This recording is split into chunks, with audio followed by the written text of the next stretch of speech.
All right, everybody, welcome back to another episode of Street Tales.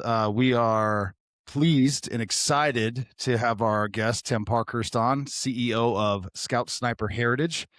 Tim, I really appreciate your time. We're recording in the morning, not our norm, but we wanted to make this happen and capture what you have going on. So thank you so much, sir. Yeah, thank you. I really appreciate you guys having me on. Awesome. Well, as is the flow of our show, you're a first time guest, so we just kind of like to know a little bit about how you grew up, where you grew up, kind of what led you to the path that you're on, as much as you're willing to share. Yeah, so my story isn't too much different than most. Didn't have any kind of special upbringing or anything by any means, but moved around a lot. My dad was a naval officer. When I was born, got out of the Navy shortly thereafter and joined the airlines. Flew for TWA, which no longer exists. No. But his service certainly inspired me and my older brother, who also joined the Marine Corps. But we bounced around a lot, 13 schools in 13 years, and went through a divorce in the family. Got an older brother, younger sister, younger brother. So there were four of us. As we got older, I began to discover different parts of my family that I didn't know existed when I was real little, and turns out we have a whole lot of people that served in all branches of service. And I got a cousin that was in the Army and an uncle that was in the Air Force. And, turns out we have relatives that go all the way back to, the Revolutionary War. Josiah Wow. Parkhurst served in the Revolution, and we had some in the Civil War, and then the Boxer Rebellion in China in 1900, and just on from there. I had a great uncle. My mom's uncle actually was a Marine, was captured on Guam early in Wow. World War II and spent the rest of the war as a POW. Wow. Which I didn't know that until later. Yeah. I was getting older, and that made me kind of want to be a Marine, and Yeah. so anyway, long story short, I did join the Marine Corps right out of high school and went to the Marine Military Academy down in Texas for high school. Graduated from there. That had a big impact. And I read a book in 1983 called Marine Sniper: 93 Confirmed Kills. It's about a guy named Carlos Hathcock. And of course, I was a sophomore in high school then. And that made me want to be a scout sniper. And so the rest is history, as they say. And I actually got a chance to do that, and ended up spending 25 total years in the Marine Corps. So, Mo, there's something about Marines, and I love it to death. And listen, both my parents are Marines, my brother's a Marine, my son is currently Marine. So when I say this, he's like, yeah, my family member was a POW, fought in all these wars. I want to be a Marine. But a lot yeah. of I think some other people Would say. non-Marines be like, dude, I ain't doing that. Exactly. Yeah, I didn't It's exactly fucking think okay. about being a POW part. No, I know. Yeah. Yeah. Marines are 100% built different. Oh And yeah. a little, maybe a screw loose or two. You said Yeah. it, sir. Yeah. Well, it's not nothing but untrue. respect. My favorite flavor of crayons is purple. So, there's that whole crayon thing. Yes, I love it. I love it. I love it. Real quick, I just want to. So it's something I also experienced. I don't know that I did 13 schools in 12 years, but I also moved around a lot. Mhm. And it's just something that's kind of a unique experience for those whose parents are in the military. I'm sure there's other aspects of life where that would occur, but military for sure, you move around a lot. I always had to make new friends. Yeah. You could also kind of almost reimagine who you are. Like, whoever you were at one school, it's like, all right, well, this is what I like, this is what I didn't like. You move to another school, you just kind of you learn how to kind of fine tune your friendship base and who you want to be. Yeah. And it's different for Mo and BJ, and even Adam. They didn't. They kind of grew up in the same area their Mhm. whole life for the most part. BJ especially. And so when I'm like, oh yeah, we're moving here, I'm moving there, like I've moved around a lot even since we've known each other in the last 15 years. And they're like, I don't know how you do that, man. I was like, this is my norm. Mhm. It's wild. Yeah, I found myself when I started having kids. My wife and Yeah. I were beginning to raise a family, and I I found myself being jealous of UMO for having roots, it's for having Yeah. a place that you could Yeah. call home, Yeah. and we never really had that. We just bounced Yeah. around, and all the other branches of our family, my uncle was Air Force, so his family bounced around, and my cousin was in the Army, and he lived in Germany for 9 years, and you know had 3 kids before he came back to the States, and his mom never met her grandchildren for 9 years. Yeah. Wow. So yeah, that kind of being sort of a nomad is built in, I guess. Yeah. And I've A always little been bit. a little bit jealous of people that have a place to call home. Yeah. Yeah, I Well, I will say shout out to military spouses too. yeah. yeah, yeah. Right. Oh my Yeah, God. I will tell you that in general, that was one of the reasons for me, a deciding factor why I didn't go in the military, yeah, because I was like, I don't want to move when they tell me to. So yeah, Mm. I'm going to end up in trouble. So no, thank you. Mhm. yeah, yeah. But It's a different way of life for sure. it is. Takes some getting used to, and I think because in our family we did it so early in life, it wasn't something that we talked about. It just was how life was, because Yeah. we were real little. Yeah. I was in 5th grade, when we moved to New Hampshire halfway through 5th grade, and then by the end of that year we moved again to South Carolina, and it's like that's just how it is. I So think it builds, though, the character resiliency that you need to then lead into the life that you went into with being in the military, and kind of having that ability to change gears very quickly and adapt. So, I think it certainly can. I hope it did in my case. I feel like God put me in the right place to do certain things, and Yeah. hopefully I took advantage of that preparation, the best of my ability. yeah. That's all we can hope to do in this life, Mm. I think. So Yes, for yeah, sure. Well, Tim, you are a testament. I love. So we send questionnaires to people on the guest that are going to be guests on the show, and it says a lot when the very first line in response is, "I'm a husband, a father, a grandfather." That's line number one. Then underneath, it's like, okay, here's some things I did. yeah, It's something I've just kind of started noticing Yeah.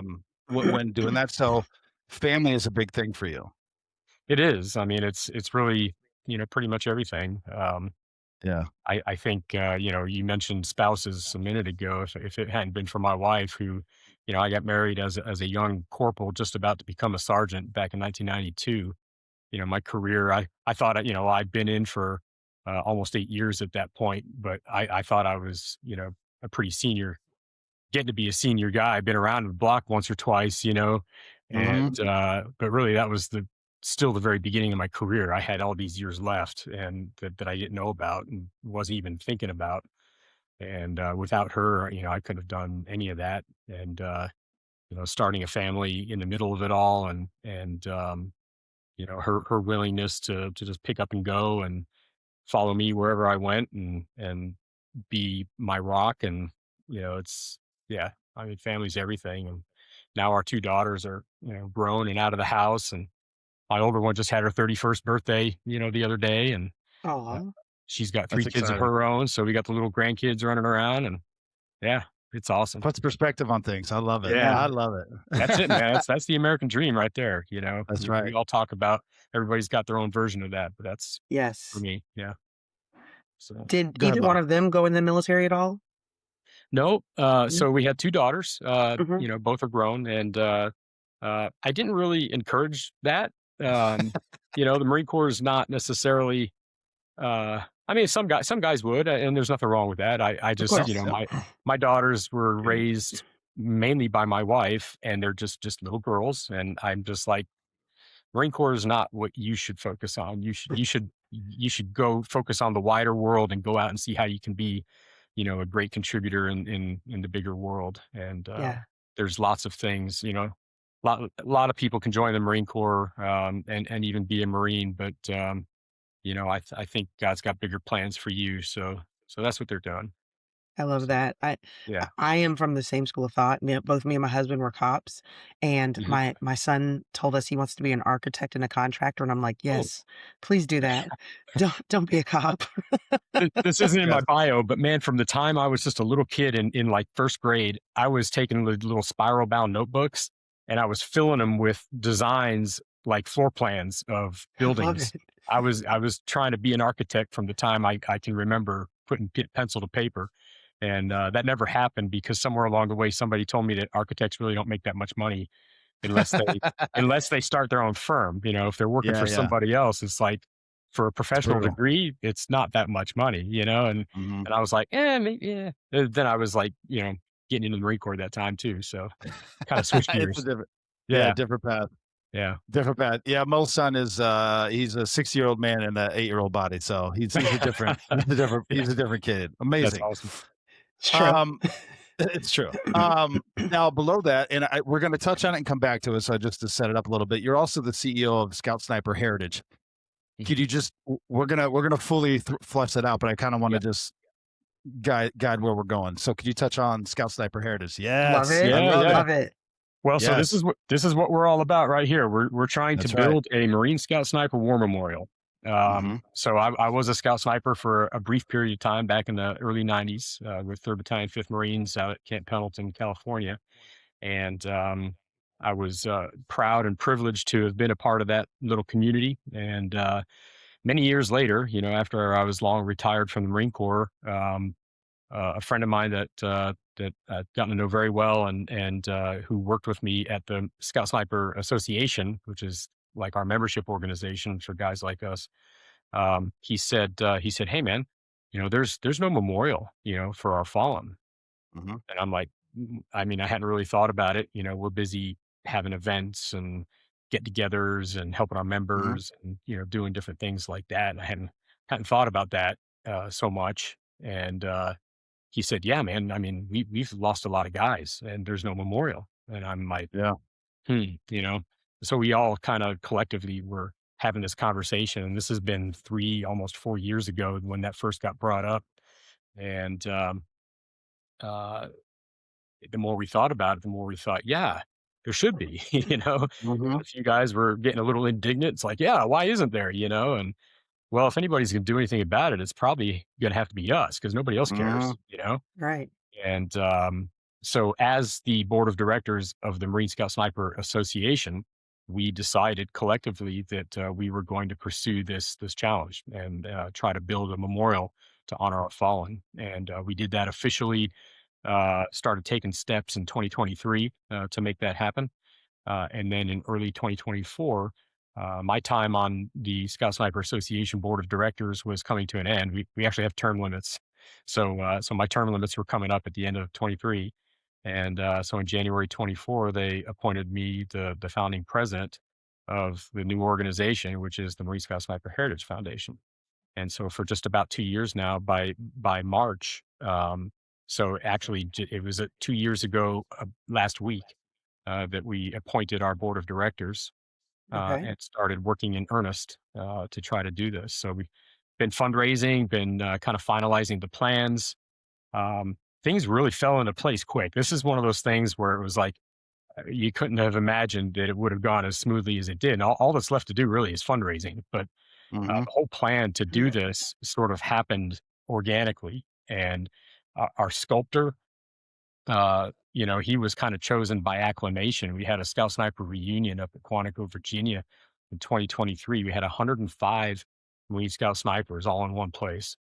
And there was a guy named Sabin Howard, who is a world famous sculptor. He completed a sculpture called A Soldier's Story, and it's the Oh. centerpiece of the National World War One Memorial in Washington D.C. Oh, So if you ever wow. get up to Pershing Square in D.C., just on the east side of the White House, um, Pershing Square is the site of this memorial. And it only took the U.S. government over 100 years to finally get around to building a memorial for the World War One guys, right? Uh-huh. But, I know it Saban well. yeah, yeah, so Saban was a big part of making that happen because, not only did he sculpt this amazing work, but he actually had to fundraise because the federal government didn't kick in their half like they were supposed to. So he had Oh. to fundraise towards the end and Hmm. raise the other half of the money. And I don't remember the exact amount, something like $45 million total or something to build this thing, and he had Hmm. to raise like half of it or something. And so just a tremendous patriot, and a fantastic fundraiser apparently. But Oh. more than that, for our purposes, he was his ability to take human emotion, movement, and just the spirit of a human, and put it into clay and then cast it into bronze is Wow. just unparalleled in the entire world. He's like the Michelangelo of today. Mm. Um, Wow. they would be peers if Michelangelo was still alive. Hmm. Um, but it was just a crapshoot. I just picked up my phone and called the number on their website one day, That's Hmm. and amazing. yeah, and it went to voicemail. I'm not expecting a call back, and then a couple days later, I get a call from an unknown number, and I'm on my way into work. So I'm literally opening the door with my arms full of stuff, trying to get out the door to go to work.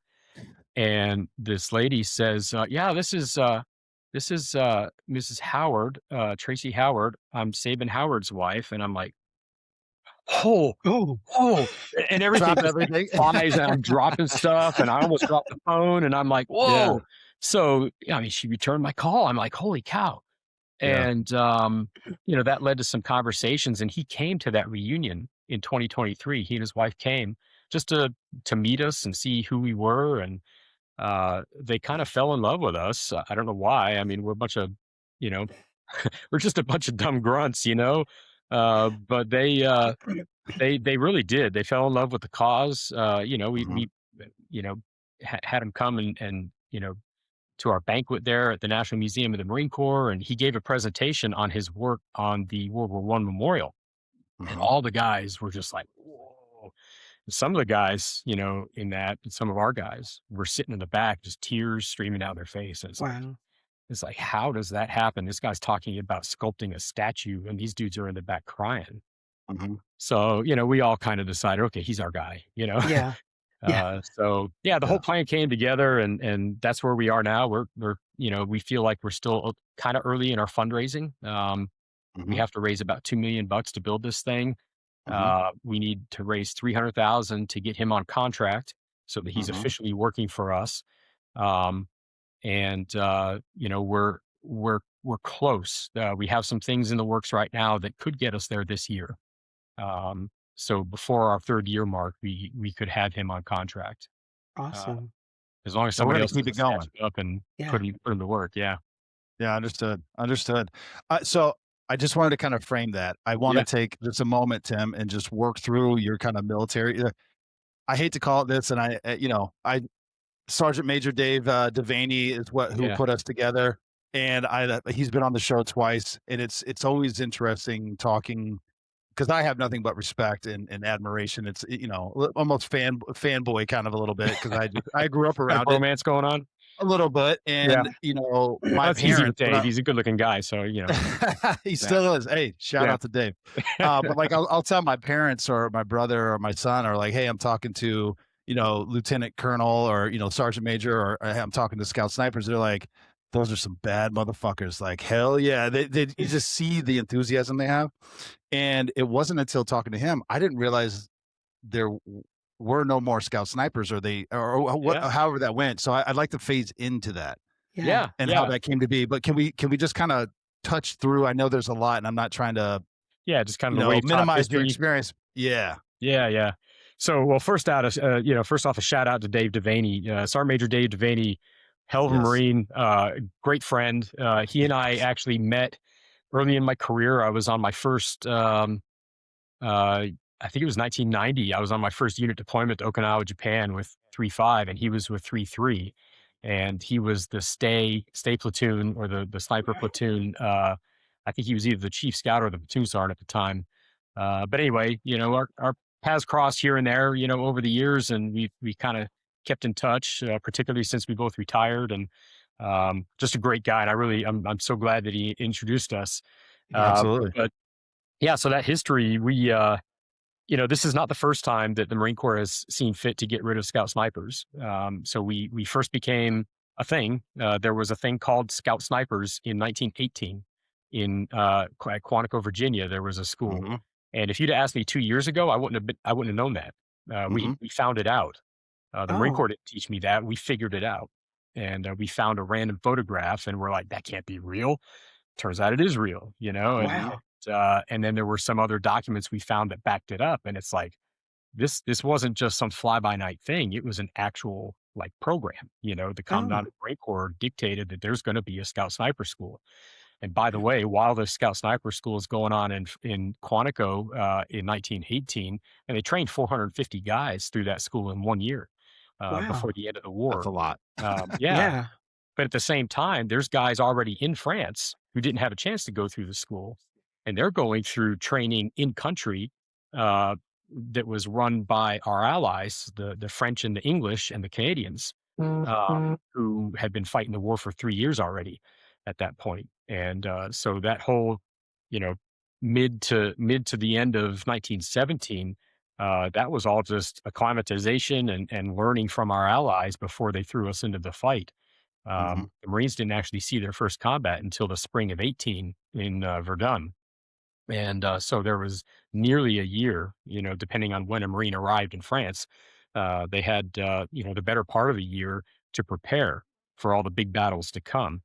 And one of those, we know that the British First Army and the British Fourth Army ran scouting, sniping, and observation courses in France for us. And some of our guys attended that. And those guys were actually fighting in Belleau Wood and Blancmont and places like that. So anyway, that the last class of that school graduated on November 13th, 1918, 2 days after the armistice. And Hmm. of course, that was the last class, and they canceled the program. Fast forward a quarter century, they brought a program back in 1942, near the beginning of World War II. And you know, Scout Snipers fought, and won high awards, and we had an organization for them. We had a school on each coast in World War II, one on the East Coast and one on the West Coast. Um, and again, it was a formal program that none of us knew about. And before the war was even over, they canceled it again. And then they brought us back for Vietnam. And that's when Carlos Hathcock and some of those guys, Chuck Mawhinney and uh, you know, all these guys whose names you don't know, like Len Wilson and Ed Kugler and people like that, all served. And John Burke, Navy Cross recipient, he was Carlos's partner for a while. And that's what we knew about. We knew about those guys because that's what they taught us in sniper school. So when I attended the Scout Sniper course in 1991, that's all I found out. And my whole career, I thought that, anything prior to that was just some dude that shot good on the range and they just handed him a scope rifle and said, Yeah, yeah, God's work, but it wasn't like that. It was a real formal thing. yeah. Uh, but it was never a primary MOS. So if you're familiar with the military system, there's MOSs and Mhm. Hmm. there's primary MOSs. That's how you Right. get promoted and reenlist as this MOS or that MOS. Hmm. Um, but they also have secondary or additional MOSs, which are, it's just like a skill designator. They don't really track you that way. You don't reenlist that way. You don't um, get promoted in those MOSs. And that's what Scout Sniper was for the Marine Corps for many years. In fact, in World War I, we didn't even have an MOS. It was just a name. Group of guys doing the Lord's work. Just doing the Lord's work. Yeah. And so this is the fact that they got rid of us 3 years ago, towards the end of 2023, is just a repetition of history. That's the fourth time in our history that they've had a program and they got rid of it. And so it's Mm. nothing new. Um, we feel pretty confident that at some point, the powers that be will decide that they need scout snipers again because it's a unique capability that, try as Hmm. they might, they're not replicating that training anywhere else. Hmm. They took the Scout Sniper School and the whole program and just threw it in the trash. Uh, what they replaced the school with is a Scout course and a Precision Marksman course. So two separate courses, Hmm. neither of which are as good as what they taught at Scout Sniper School. So, there's no formal school in the Marine Corps that's teaching you how to stalk to the Yeah. same level that Scout Sniper School did, that individual movement and being able to infiltrate kind of thing. And the precision marksman course is not really as good as the marksmanship piece of Scout Sniper School. So it's like, Yeah. two separate pieces that are lesser, Yeah. that don't equal a Scout Sniper. Bring them together. Yeah. Yeah, So, and you might see me diverting. I'm taking notes yeah. because Yeah. I love it when people when you drop knowledge. But I actually had the honor of going to Belleau Oh, wow. and seeing the memorial for the Marines. Obviously, I had to do it while I was there, Yeah. and I didn't know what I was expecting. But they have the fountain with the devil dog and Yeah. the water coming out. I I would didn't love to ever. drink some of that water, man. Yeah. Well, I had my little hand and I did it just to do it, but there was other guys who knew what it was. They were like bottling it up, and I was like, "Dude, Yeah. I didn't know this was a thing." Oh, yeah. Yeah. Yeah, That's a pilgrimage, man. I it's mean, awesome. yeah. Yeah. It's I'd love to awesome. get out there someday, take a battlefield tour. It'd be Oh, awesome. it's amazing. Go ahead, Mo. Sorry. No, I I have a lot of questions based on what you kind of took us through the history of scout sniper and how it's come and Yeah. gone several times. So two-part question. One, to get kind of an overview of what does a scout sniper do? My understanding is they're essentially working alone, being dropped into areas and kind of hunting, like you said, Mhm. but can you explain a little bit more on that? Part Yeah. two, why does what is the significance of why they keep bringing it back, taking it away? What is it that makes them want to get rid of this program? And then obviously they're finding value in it later on and Yeah. bringing it back. Yeah. So can you explain a little bit on those two things? Yeah. So first, what are we? What do we do? So the definition of a Marine Scout sniper when I went through the school was a Marine who's highly trained in field skills and marksmanship, who delivers long range precision fire on selected targets from concealed positions in support of combat operations. So that's the technical thing they would make us remember under stress, Sounds and badass regurgitate, though. yeah, on demand. So, Yes. but essentially, I mean, the name speaks for itself. You got scout and you have sniper. And so a scout, pretty self-explanatory, is the guy that goes and scouts out the enemy. Where is he? What's he doing? Is he, what's his disposition? How many are there? Where are they going? Are they going anywhere? Are they preparing for something? All it's information gathering. It's being the eyes and ears of your commander, Hmm. and collecting and reporting information that can be used by your unit to make decisions to help win the battle. And then the sniper part is purely shooting, taking out those selected targets from a concealed position so that you don't get caught. And we're not just taking any old guy out. If there's some soldier walking across the battlefield, we may or Right, may not take him out. But what we're looking for is the high value targets. We're looking for commanders. We're looking for, communications people. We're looking for people that operate specific kinds of equipment, whatever. Something that's going to have a larger impact than just shooting a right, grunt, to make it worthwhile to give up our right. position to shoot them. And sometimes we're assigned that particular shooting mission ahead of time. Sometimes it's up to our discretion, when we're out there on the battlefield. And so that's what a scout sniper is. Right. Kind of how it came to be. Going back to World War I again, we had a guy that was at Quantico teaching, and he was actually assigned to be the senior instructor for Scout Sniper School. His name was Captain M.M. Marsden, and Captain Maurice Marsden was a Canadian Army officer. He was not American. He was in one of the very first Canadian militia units that was activated and sent over to France to help fight the war in 1914. Hmm. A unit called the Western Scots, and he was a school-trained sniper in the Canadian Army because they had them. And he got wounded in the left eye when he was over there. And obviously, if you can't see, you're kind of useless on the battlefield. So they Yeah. they sent him back to England, and they sent him back to Canada, and then eventually they sent him to us when we got into the war. And he was our senior instructor down there. And that photograph I mentioned that we found that told us that we had scout snipers, he's in the picture, right in the middle, sitting next to the commanding officer of the school. Wow. And he's sitting there, with his arms folded, looking all hard, and his eyes droopy because you can tell he got wounded in the eye. And Hmm. he's got this little funny little hat and this tartan sash, so he's wearing like a Scottish kind of uniform because it's the Western Scots, right? Right. And looks like a total badass. And um, but those guys gave us the term scout sniper. Got it. Canadians were talking about scouts and snipers and sniper scouts and snipers, and using those terms together and interchangeably for Hmm. 2 or 3 years prior to us even getting into the war. And so Okay. when they came, and they were starting to train us, and we were developing these relationships, we started picking up their lingo. And actually, one of Captain Marsden's compatriots, a Lieutenant Colonel Pete Anderson, wrote a book that was published in early 1918, and it ended up being used as a textbook in that school at Quantico. Oh, And it was called Scout Sniping, you know? Mm. And so Pete Anderson, was from the same regiment as right. Captain Marsden. And, but he wrote that book, and he also wrote another book that's more of a memoir later after the war. And he talks about scout snipers in like three different places in his book and how important they were, to the Canadian effort, and how he was a proponent of this new, tactic, technique, and procedure or whatever. And uh, so that kind of rolls in. The reason they kind of come and go is because, and that rolls into your second question. I think that people are genuinely still just afraid of the word sniper.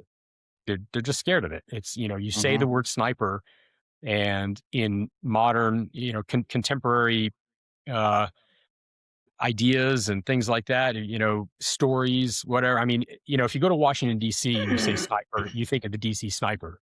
You think of that Right. Mhm. Leroy Malvo guy that hid in trunks of cars and murdered Right. people. Right. You know, people indiscriminately use the word sniper to describe criminals on the streets who just happen to take a single shot and kill someone. That's not a sniper. That's a freaking No. criminal, Right. right? A sniper is a Mhm. military asset that we protect our own. That's what we do. And so we Mhm. actually, we all kind of cringe when the news media starts throwing the word sniper around, Mhm. describing criminals, because we're not criminals. No. Yeah.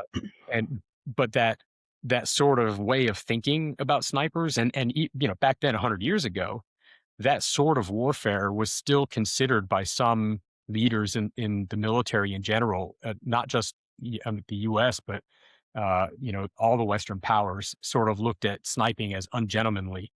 That Mhm. we were just coming out of the Victorian era, Mhm. and it was just it Mhm. was a different way of thinking. And It was. War is dignified, but being a sniper is ungentlemanly. yeah, right, Yeah, yeah, because exactly. you're Yeah. you're assassinating someone. It's Yeah. like, well, yeah, but the Germans learned very quickly that it was, a necessary asset on the battlefield, and that's why we had to form snipers, because we had to counter the Germans. Yeah. And the Brits and Canadians and the Aussies and all them, they learned pretty quickly, and so we learned from them, and it just kept on.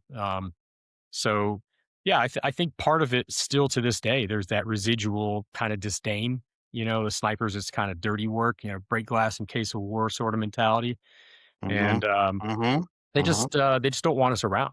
They feel Whereas like it's I'm listening to you talk about this, and my thinking is, what a way to minimize the casualty loss with Mhm. taking out strategically the people who are the Yeah, ones that are Yeah. going to make the most impact, and therefore in the war quicker. yeah, yeah. Call me Well, so crazy. Carlos Hathcock, that the book that Charles Henderson wrote about him back in 1983, Carlos talked repeatedly about, hey man, I'm not out there to just slaughter the enemy. That's not my focus. I mean, Mhm. I killed a lot of enemy, but my focus was on taking care of and supporting the grunt on the ground, and making Mhm. sure that, because we're out there with high powered optics and things like that, and the tools to be able to see, and the Right. training to be able to observe the battlefield and figure out what's happening. And you see a friendly patrol 800 yards away walking through a valley, and you see an enemy patrol that's setting up an ambush that they're about to walk into. You can disrupt that. Right. Right. You can stop that before it happens. Yeah. Even in the modern era, Iraq and Afghanistan, scout snipers were, angels, were providing overwatch for our convoys or for foot movements and Right. patrols and things like that. So it's always been about protecting our guys. We are infantry, and that's one of the unique things about Marine Scout snipers is we're all infantry. And we come from the infantry, and typically when we join a Scout sniper platoon, we stay in the same infantry unit that we came from. Typically, at least for a little while, and then maybe move on later. But Yeah, so uh, those are your guys. Like, those those are are your our guys, brothers. Yeah, exactly. I yeah, mean, I was yeah. with Weapons Company as a Dragon missile gunner, when I volunteered to become a Scout sniper, and then later on, as a Scout sniper, I'm being paired up with with the Dragons platoon to do the Mhm. combined anti-armor type training and things like that, setting up ambushes for tanks and that sort of thing, initiating ambushes by sniper fire, and then they go in for the kill with the anti-tank, missiles and that sort of thing. And all the line platoons in the infantry companies, they're our guys. We are them. And that's a unique relationship that the Marine Corps Scout Sniper has always had with the Mhm. infantry. We are the infantry. We're in the infantry. We're from the infantry. The Marine Corps no longer has that capability. They have snipers. They have recon snipers, but they don't belong to the infantry. They belong to recon. Right. Mhm. And when they deploy with a larger infantry element like a MU, a Marine Expeditionary Unit, that's a battalion landing team. So 1,000 something Marines in the infantry, plus all the attachments, artillery and tanks or whatever else. That recon platoon is attached to the MU commander. He's not attached directly to the battalion. So the MU commander owns the asset, and there's far fewer actual trained snipers in that platoon Right. than there would be in a whole scout sniper platoon that's owned by that battalion commander. So you just don't Right. have the same asset. And then the Right. Marine Corps says, well, we have MARSOC, Well, MARSOC doesn't even belong to the Marine Corps, man. They work for SOCOM. So Mhm. they got great snipers. It's an awesome program, but we don't own Right. them. So Yeah. So they yeah. think they're Well, filling the hole by using these other assets, essentially? That's what they said officially, a couple of years ago when they disbanded Okay. the scout snipers. They said, oh, but we still got snipers in the mhm. formal Right. message that announced it. Yeah, but it's not the same. It's Yeah. very, very much Yeah. not the same. So Got it. Yeah, and this is not the show, and Tim, we might have to have you back on, but there's something there. Well, it's the over reliance on technology. Like, oh, why do we need a scout sniper to do recon? We have drones and satellites and all that. guess who's You running can't the drone replace attack somebody's. team for the Marine Corps? A Yeah, scout sniper. yeah, and it's Yeah. like you can't replace that human. A person can feel like something's not right, or all the Yeah. experience and the knowledge that they have. A drone can't do that. A satellite can't Yeah. do that. And also, you're taking these images for somebody who may be thousands of miles away, going, "Oh, this looks like this." Well, you're not there. You're not on Right. on the ground. You're not seeing. Yeah. You can feel when something's off, or there's a shift in movement, or like, hey, they're about to do something Right. because their patterns have changed. You see what I'm saying? Like, Yeah. you Yeah. can't you can't replicate that with Can't with read the AI room or if you're anything not in else. the room. No. Yeah, exactly. Yeah. That's How are you supposed to perfect. do it? Read We heat wanted heat signatures. Well, there's 6 guys instead of 7. Right. Something no, that's not how it works. Right. Yeah. Yeah. Yeah. It's Yeah. I have one No. other question. So you were saying too, like that how the military doesn't it has a sniper is kind of a bad word and makes them feel a certain Mhm. way. Do you Yeah. believe that that is why till today we don't have a memorial to represent what the work that has been done? Because they No. just kind of, or is it some other No. reason? Yeah. No, I don't think that's it. I mean, it would be bitter of me to take that stance. I don't think that's it at Mhm. Fair all. enough. I just think no one's ever gotten around to it. We're a very small community. Our casualty numbers relative to our size are very high. The Mhm. percentages, um, I mean, we've had more than a couple hundred killed in action over the years. Our active Right. duty community has only ever been 300 or 400, Oh, and we're at like half that. yeah. So you take any other community of Marines, let's say I don't know how many communications Marines there are, for example, in the Marine Corps. Maybe there's 10,000. I don't know. If 5,000 communications Marines were dead, somebody be building a memorial. You Right. know, Mhm. um, and there's all kinds of communities that have memorials. The Amtrak Marines, the guys that drive the tracks, the Gators. Mhm. Great community. We love our Gators, man. They get us to and from the fight, and they bring guns to the fight. On top of Mhm. their tracks. They got the Mark 19s and the 50 cals and stuff, and God bless them. They're building a memorial for their community in the same park that we're putting ours up there at Oh, Mhm. the National Museum of the Marine Corps. very They're cool. getting ready to unveil it later this year, I think, which is awesome. And but there's a lot more of them than there are us, and Mhm. we've got Medal of Honor recipients going back to World War One. We have one posthumous, and we have one in World War Two who's posthumous, and we have one from the War on Terror who thankfully is still living. And from such a tiny little corner of the Marine Corps, to have produced such legends, and such acts of valor. Our motto is to remember the sacrifice and honor the legacy, and Right. Mhm. that's what we're really trying to do. And there's so many stories, individual stories of heroism and valor, and collective stories. Because you mentioned about, going out individually. We don't go out individually. We're always a team, even if it's just a Okay. two-man team. Hmm. We're always working together with someone, Okay. and it's all about, teamwork makes the dream work. That's right. Uh, but just some of these stories of valor, the Tarawa platoon. You've heard of the Battle of Tarawa, World War II. Hmm. The Scout Sniper Platoon for 2nd Marine Regiment was led by a young lieutenant named William Hawkins, who was a trained scout sniper. He went to scout sniper school at Camp Elliott, California as a young enlisted Marine. And then he got battlefield commission on Guadalcanal.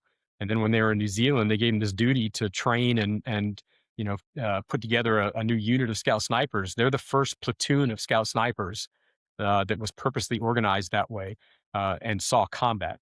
And they landed on BDO Pier on day one in the very early minutes of the assault. And in the space of 72 hours, that platoon earned a Medal of Honor, a Navy Cross, and 15 Silver Stars. I mean, it's just Wow. ridiculous, That's a Yeah. and lot. nobody knows It's a it. lot. It's a Yeah. lot. Yeah. Yeah. Yeah. So we're trying to uncover these and shine a light on the Yeah. stories of these guys that suffered and died and contributed to our national defense. And Yeah. it's not an insignificant story. No. And this memorial that we're trying to build is to honor them, but also their Hmm. families and their brothers that Hmm. remain behind. We Yeah. don't have a touchstone, where we can go and reflect on the brotherhood that we had with those men that are gone. Yeah. Well said. I'm Real happy to. quick, Mo. Oh, Yeah. sorry. Go ahead. Well, I was just Go say ahead. I'm happy to understand now that it wasn't a, oh, this is something we want to sweep under the rug, black eye. That it's more of just there's a lot going on, and so this one got overlooked, but now we're doing this. So I'm very Yeah. happy to hear that. Yeah, yeah. I think there's a lot of communities in the Marine Corps, in all the branches of service, that probably deserve memorials that don't have one. For sure. Yeah, We just happened to notice it a few years ago and decided to take action. So here we I are. love it. Yeah, For sure. Tim, I know you probably hate this, but just indulge me. yeah. I would be remiss. So you did 25 years with the Marine Corps. Hmm. You retired as a master sergeant, Hmm. and I'm just going to read real quick, not to gloss over your experience or your time in the Marine Corps, but you enlisted in 1985 in San Diego, and then you were a field radio operator because you talked about comms.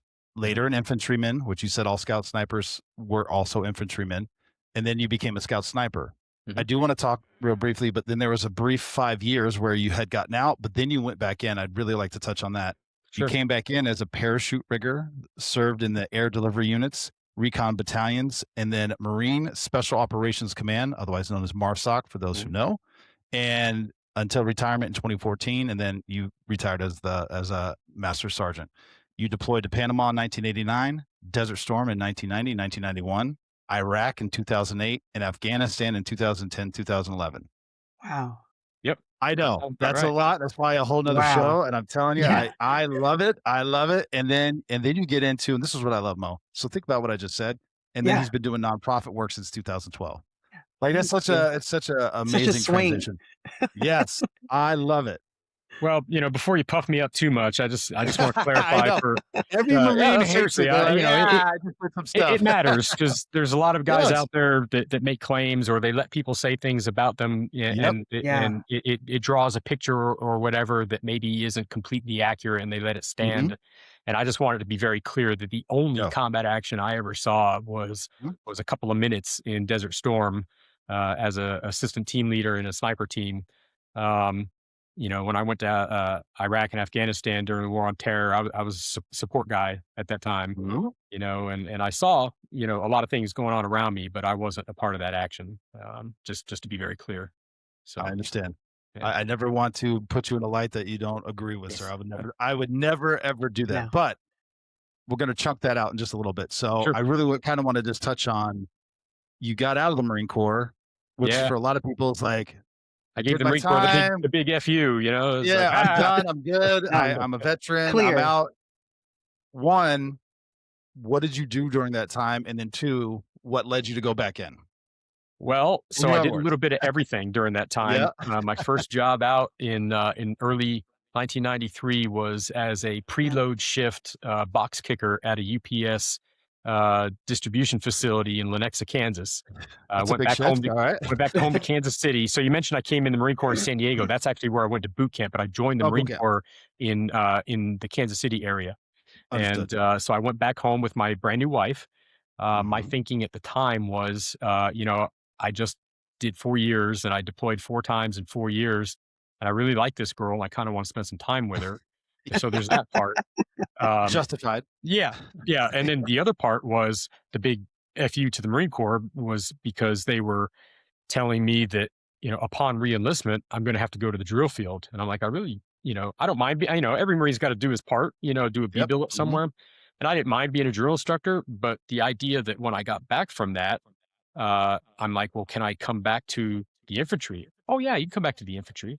Can I come back to be a scout sniper? Oh no, they'll probably put you in a line platoon. You'll end up, you'll probably be a staff sergeant by then, and they'll make you a platoon sergeant or something in a line platoon or a dragons platoon or whatever. I'm like, man, I just graduated sniper school. I deployed as Mhm. a scout sniper. I graduated the advanced scout sniper, the very first advanced scout sniper course at Quantico in 1992.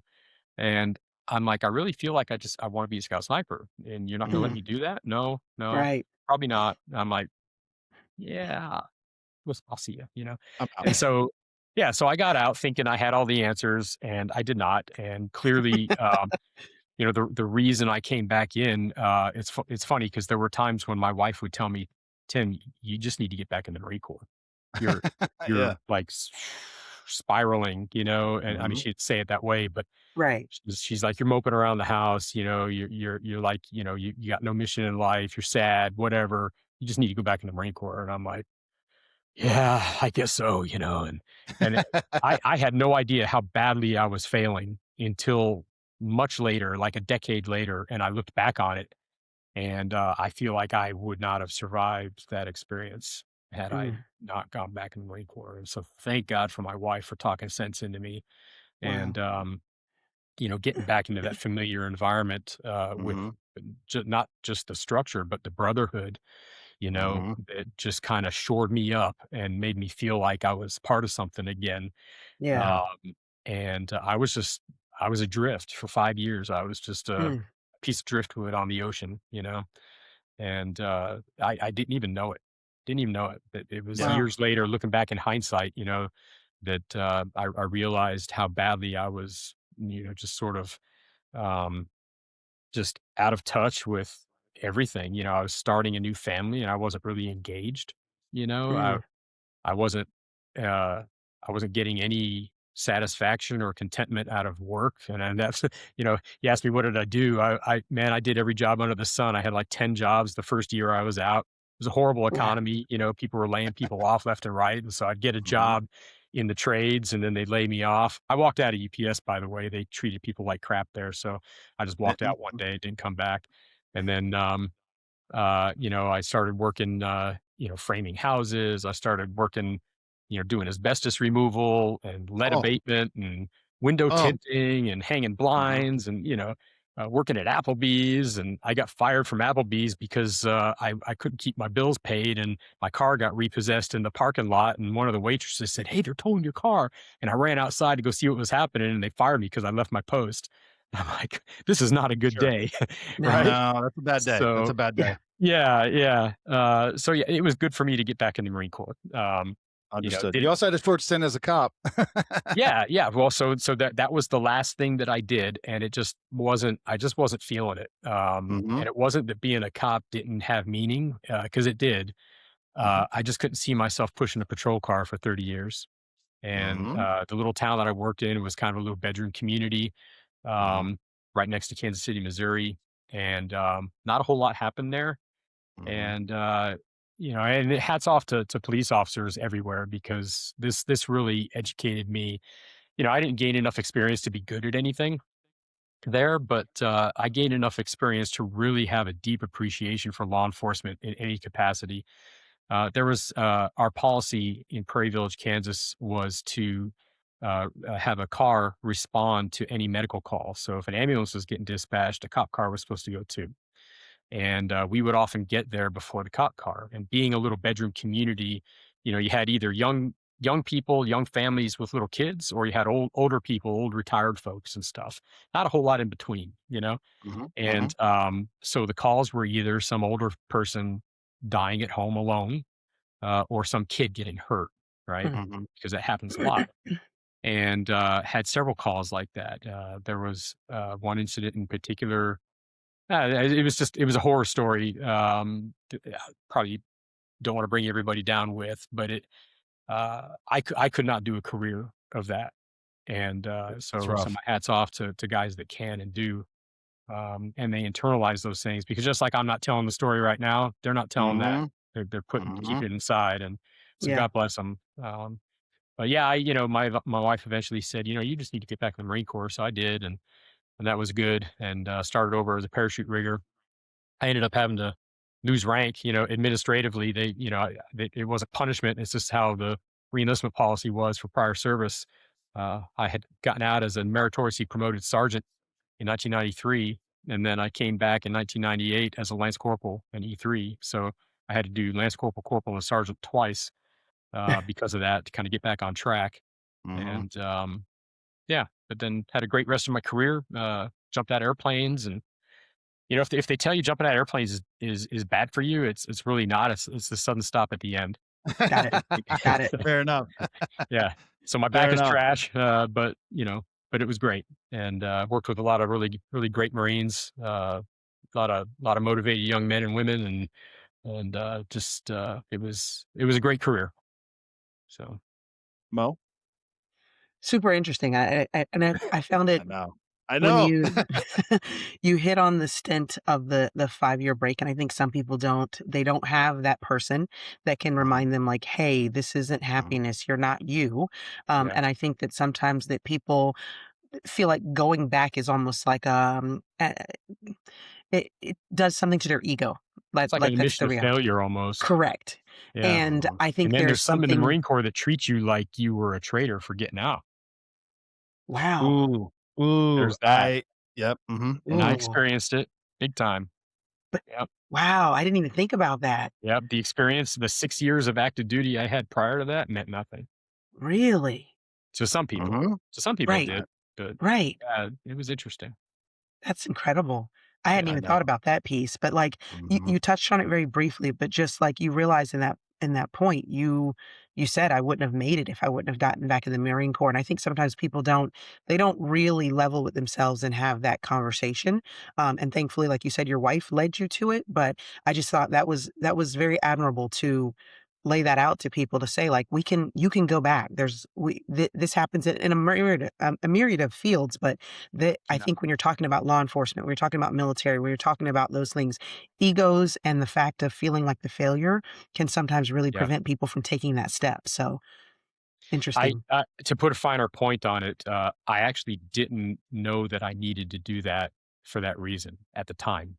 I Right. Mhm. just knew that I couldn't do anything else. I was failing, Mhm. and I didn't want to admit it, but I was failing in lots of ways, and I was just frustrated because life sucked, and I didn't know what to do about it.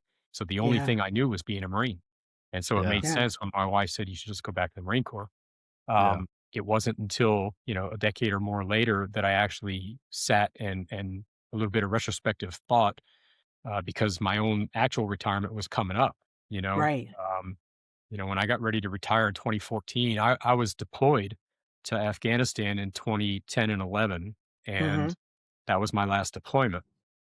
And I actually did a lot of thinking during that time, knowing that I was eligible for retirement already.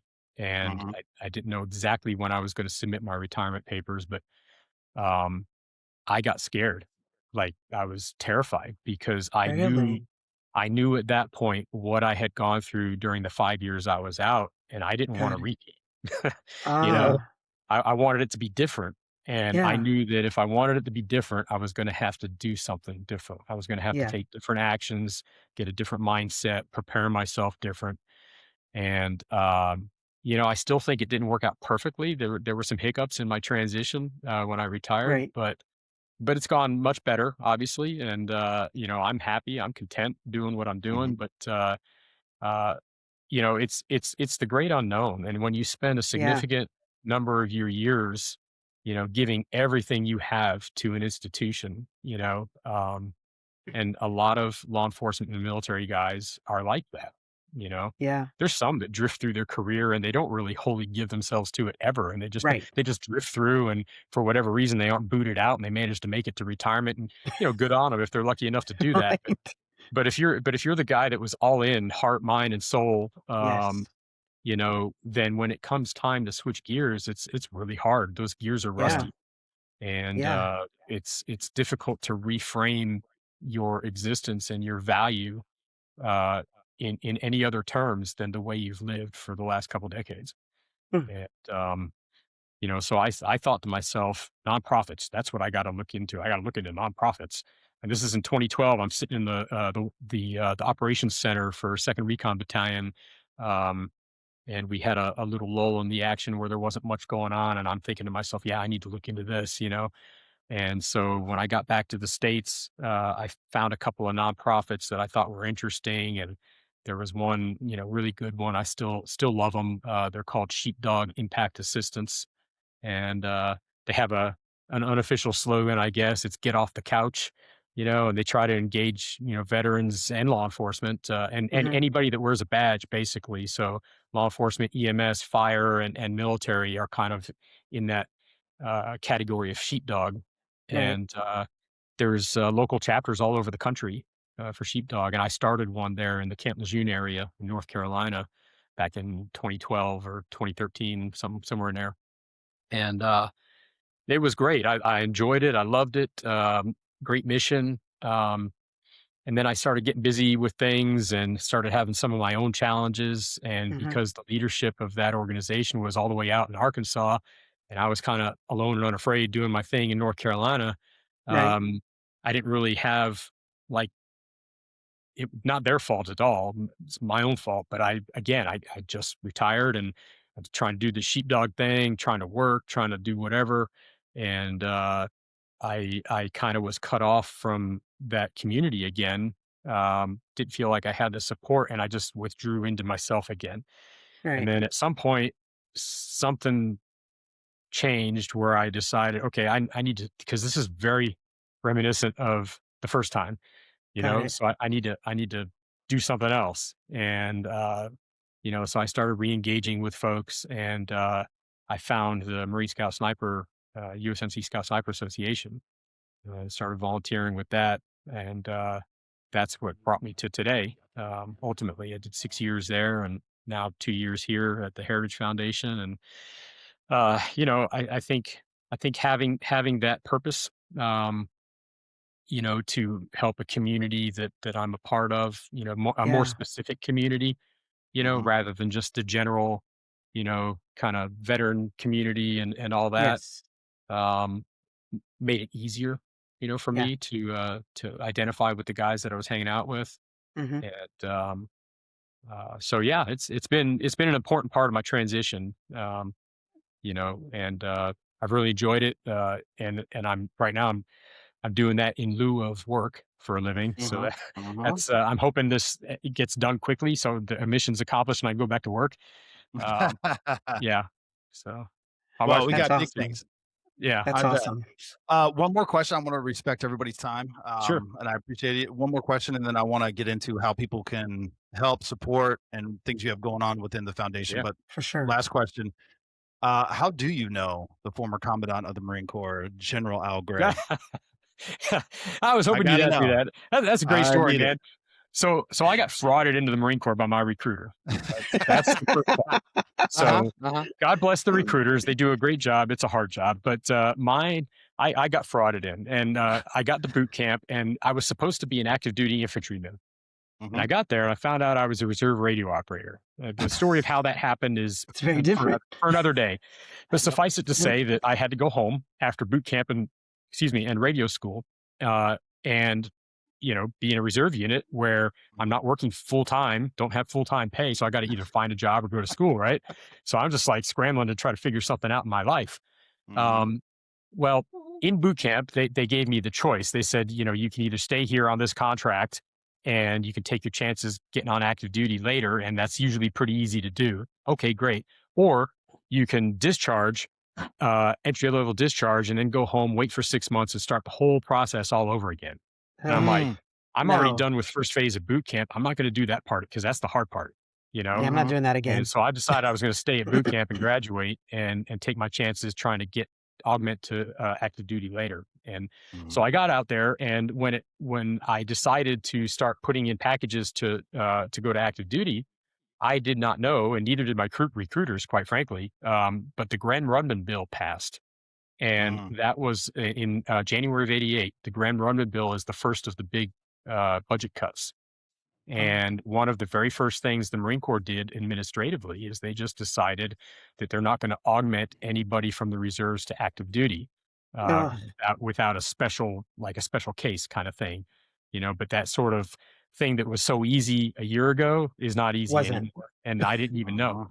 Jeez. So I spent a couple of years trying to do that, and it keeps getting denied. And I'm like, well, there's nothing wrong with me, I don't think, you know, unless somebody's saying bad things about me behind my back, you know? Right. And so I'm in the recruiting office in Overland Park, Kansas. And, you know, I'm in my my dress boot deltas, you know, working with the recruiters as if I'm a recruiter, but I'm not. I'm just a reservist, you know, and trying to put myself back in the Marine Corps. And one of the recruiters says, hey, man, General Gray's coming to give a speech at a Navy League thing downtown. You should get a ticket and talk to General Gray. And I'm like, can I do that? And they're like, you buy a ticket. Anybody can buy a ticket. And I'm like, huh, okay. So I bought a ticket, and there was actually a friend of mine who was a poolee. He was getting ready to go to boot camp, and he put on his suit, and I put on my service alphas, you know, my green uniform. And, you know, I'm a Lance Corporal at that point. And we both bought tickets to this event at the Hyatt Regency downtown. And we opened up the door of the big meeting hall, and we were a couple minutes late. So don't tell anybody, right? Well, I go to open the door, and it creaks really loud. Like, and I poke my head in, and there's all these officers filling the entire ballroom, and they're all in their dress whites, right? Completely different uniform. So I'm in my greens, standing out like a sore thumb, standing in the back of the room by this door that just announced my presence. General Gray's talking, and he stops. And he looks at me, and he does this, like, come on in. And then he starts talking again, and I'm like, oh my God, right? So I go and I find myself there. All the tables are full. I go find a place in the corner to sit, and me and my buddy, we just sit there quietly, try not to be embarrassed until the end of the speech. And then afterwards, of course, everybody wants to meet General Gray. And so I got in line, and I met him. And he's like, hey, Marine, you know, puts his hand out, you know, shakes my hand, and then he goes whack and smacks me upside the shoulder and almost knocks me off. That's just how he was. He liked to do that. And he goes, what can I do for you? And I said, well, sir, I just want to be on active duty, and I want to be an infantryman. And he said, well, what's wrong with you? I love it. I said, I love that. I don't think there's anything wrong with me, sir. And he said, have you applied? I said, yes, sir. You know, 10 months straight, get denied every single time. And he's like, I know why. And he said, where are you? I said, I'm right here in town, sir. You know, I told him. He asked me all the questions, and I answered all the questions. And he told his aide, he said, hey, you know, give this devil dog my card. And he hands me this business card, and it's camouflage. You know, it's like no commandant ever had a camouflage business card before, you know. Love it. Like, oh, this is cool, you know. And he said, listen, if you don't hear anything in about 2 weeks, you call me. I was like, sir, yes, sir, you know, and you know, aye, sir, 3 bags full, sir. And sure enough, 10 days later, I'm in the recruiting office, and the recruiting station CO, who's a major, comes stop. He comes in the front vestibule, you know, the outer doors, and it's a joint recruiting office. So you got the Army, Navy, Marines, everybody all there.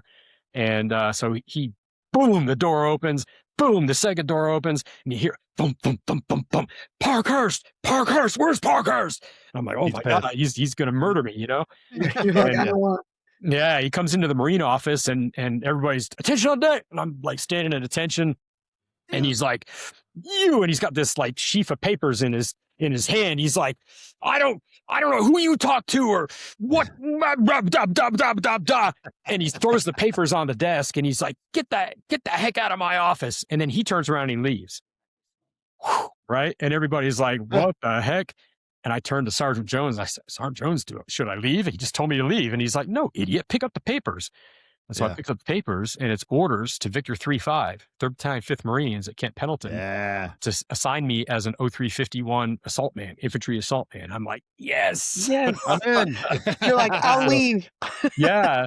So this was like mid-October of 88, and orders were effective in early January of 89. So Nice. I got on a bus and took a plane to San Diego and took a bus to Camp Pendleton. And so one day I was a reserve radio operator, and the next day I was an active duty infantryman, just like that. So Awesome thank God for General Gray.